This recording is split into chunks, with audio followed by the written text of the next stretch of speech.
Okay, so well, welcome, and this is going to be our first video that I want to walk us through.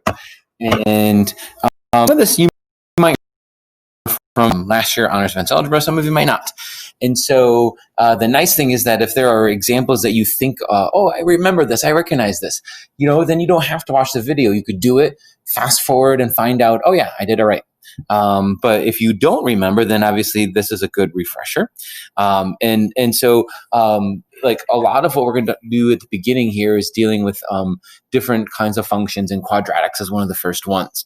And there's many forms of quadratics, and a lot of this we're going to be expected to do without a calculator. So the first one I see here, I recognize, hey, this is vertex form of a quadratic, which is nice. It's in the vertex form, and if you remember, so you refresh my pen here. So if you remember, like if you're in this form, like y equals like maybe some coefficient a, x minus h squared plus k, it's vertex form because the vertex is h comma k. And so we could see right here that the h is whatever makes that factor equal to 0, and then the k is actually just this factor right there. So my vertex is 1, 6. So that's where I'm going to start here. If I were to graph this, go back to my pin.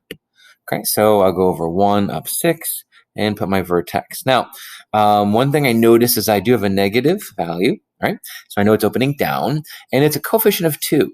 That coefficient of 2 makes it narrower than a standard parabola. So this one's going to be a little bit skinnier, if you want to use that non-mathematical term. But the thing is that I want to be a little bit more accurate. So I could actually plot points.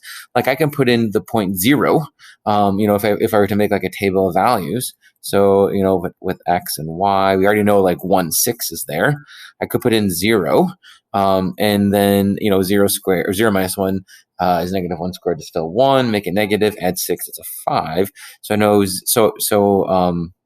I'm sorry, 4. Wow, bad math, because it's a negative 2. So 0, 4 fits. But the thing is, by symmetry, because I know where the vertex is, if 0, 4 is a point, so is 2, 4. Right? That's going to be a point by symmetry. So that's really nice to use that advantage. And maybe just plot one more point. Like let's go ahead and put 3 into here. So 3 minus 1 is 2.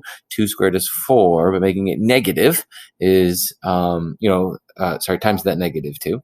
So 3 minus 1 is 2. 2 squared is 4 times negative 2 is negative 8 plus 6 is negative 2. So at 3, we're at negative 2. And again, by symmetry, going one space over at negative 1, we're also at negative 2. So here's a nice sketch of this parabola. Well, let's change up the color. Why not? Make it blue.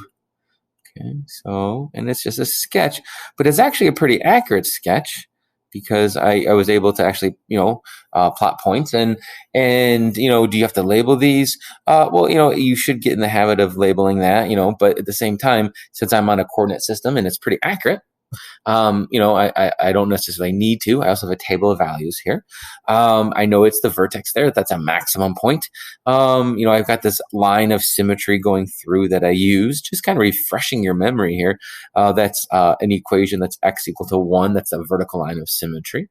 And so I notice I also have a couple of x-intercepts, and I could solve for them if I wanted to, but here I'm just kind of sketching the graph there. Okay, next example, still vertex form. We could assume that we're adding 0, or in terms of our k. So it looks like our vertex is negative 2, 0. So negative 2, 0. Because I have a positive coefficient here, I know it's opening up, and that 1/3 means it's increasing as a third as fast. In other words, it's not increasing as fast. It's taking 3 times longer. Therefore, it's going to be wider, or horizontally stretched, vertically compressed, however you want to describe that. So, again, if you want like a table of values, like if you wanted to put in, let's say, let's see, negative 1, or even like 0, because that's that's the y-intercept. So when x is 0, 0 plus 2 is 2, 2 squared is 4, and then 1/3 of 4 is 4/3. thirds. So, I could go like right there. And by symmetry, if I go 2 over, I would also get 4/3 as well. So that would be -4, 4/3. So I've got an idea of how wide this is. And if I wanted, one more point, actually picking 1 for my x value would make this nice in terms of not a fraction. 1 plus 2 is 3. 3 squared is 9. 1/3 of 9 is 3. So 1/3 is a nice value, which also means negative, where are we at? -5. 3 would also be a point. So, a nice table of values. Now, we already kind of identified like what the y-intercept was if we needed to know that. And we have just one x-intercept, which happens to be the vertex. But there's our sketch and the line of symmetry if I needed it. But again, just kind of reminding you that line of symmetry is a vertical line, which therefore would be x equals -2. Okay, now, not vertex form, right? What kind of form is this? Factored form. So remember, these are the zeros and also the x-intercept. So I know that -5, 0 is one of my points, as is 4, 0. So I can actually plot those points as intercepts.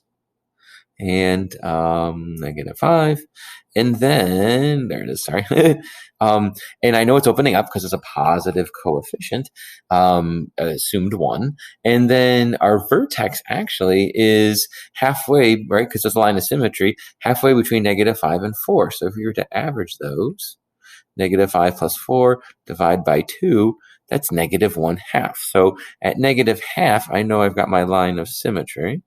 So that, that's nice.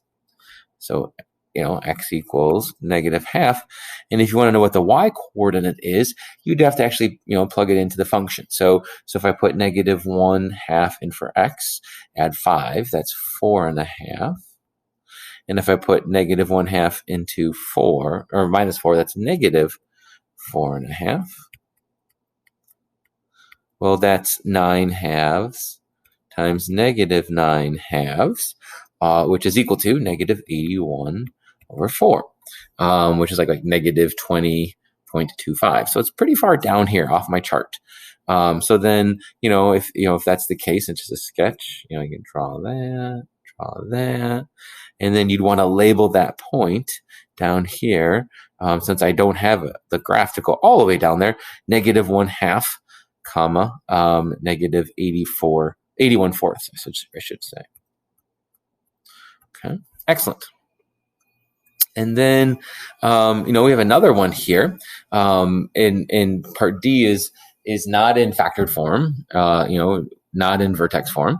It's just in general form. And honestly, unless there's factors, it's not really a useful form at all. And so, the best thing I think to do is to transpose this into vertex form. And that's where I think completing the square is going to be very helpful. So just as a refresher, remember completing the square, I kind of like, I like to kind of sort of push that +10 over here and just think about like, okay, what could I add that would, when factored, to make that a perfect square? Well, like you think about, well, half of that value of 6 is 3, and 3 squared is 9. So what I'd like to do is, there it is. I'd like to add a 9. But then I can't just add a 9. I have to balance it. Now, you could put a 9 here. Like, if you wanted to add a 9 there, that keeps things balanced. But you're ultimately going to have to move that 9 over to that side to get y by itself.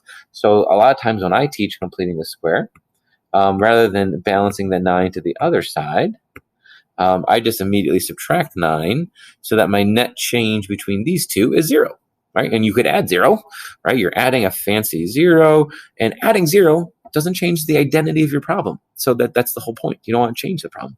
So now I have y equals x plus 3 squared, which came from this part, and then 10 minus 9 is 1.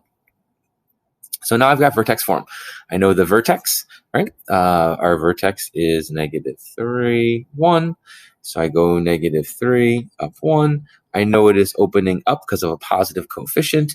And then if I wanted to do a table of values, or, you could also realize that like from this point, it's just a transformation. So if you move over 1, and you think about like, okay, so I'm moving over a space of 1, and then that distance in the squared is just going to be like, it's going to have that same structure. So it'll be so this space is -2, right? So -2 plus 3 is 1. 1 squared is 1. So we're going 1 above that 1. So it's up here. So your motion over 1 up 1, or slope, if you will be constant. No matter where you've started with, as long as your coefficient here is just a 1. And then think about going over 2. 2 squared is 4. So if I go over 2, up 4. 1, 2, 3, 4. If I go over 2, go up 4. 1, 2, 3, 4, because 2 squared is 4. And if I go over 3, 3 squared is 9. So you don't necessarily have to even do a table of values if you just know that the rate of increase. And then there's our nice parabola. Okay, so let's finish one more on this reminder of how to sketch quadratics. And this is vertex form, but notice the x and the y, right? It's like there's that phrase, mind your P's and Q's.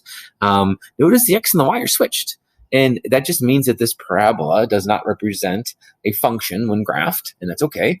But this is still in vertex form, right? It's still thinking about like x equals y minus, we could call it k squared plus h, and your vertex is h comma k, and notice that the h is on the outside because it's modifying the x. So my vertex is still h comma k. You just have to realize that their roles have been reversed. So in this case, my vertex would be -2 comma -4, because again, that -2 is modifying the x. The -4 is what would make the y value equal to 0. So -2, 1, 2, -4, 1, 2, 3, 4, which is right there. Now, there's a positive coefficient in front of this, so I know it's opening in the positive direction, which is to the right. And there's just a value of 1. So I can use that same slope, that same rate of increase. So if I'm going up 1, I'm going over 1, because like 1 squared is 1. If I'm going up 2, 2 squared is 4. 1, 2, 3, 4. So down 2, 1, 2, 1, 2, 3, 4. If I go up 3, 1, 2, 3, I go 9. 1, 2, 3, 4, 5, 6, 7, 8, 9. Look at that, perfect. Okay, so, and that's because there's an understood 1 there. So when you're moving 1, 1 squared is 1. 2 squared is 4. 3 squared is 9, right? If there was like another coefficient there, like a 2, then whatever that square is, you'd be doubling it or tripling it or whatever that is. So, and then here's my parabola. Okay.